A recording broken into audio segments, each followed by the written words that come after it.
How to make liquid color effect in Premiere Pro. Click and hold over Rectangle tool and select the Ellipse tool. Click in the preview, then hold down the Shift key and drag to create a proportional ellipse. Now select the Selection tool, open up Essential Graphics panel, and change the color of the ellipse. Click on these two buttons to center it horizontally and vertically. Now in the Effect Controls panel, move the playhead to the start, click on the stopwatch next to Video Scale, and set it to 0 to create a starting keyframe. Hold down the Shift key and press the right arrow key twice to go forward 10 frames, and increase scale until it fills the entire frame and a little more. Select both keyframes, right-click on one of them, and add ease in and ease out to them. Now in the Effects panel, search for Turbulent Displace and add it to the ellipse. Play around with the values until you have an unproportional shape like mine.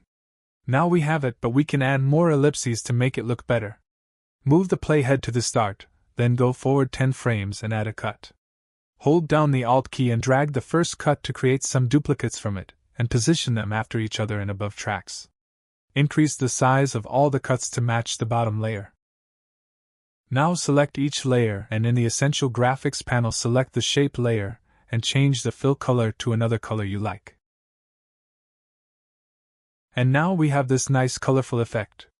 You also can select each layer and change Turbulent Displace values to create a different look for the shape. Anyway guys, thanks for watching and I hope you found this useful.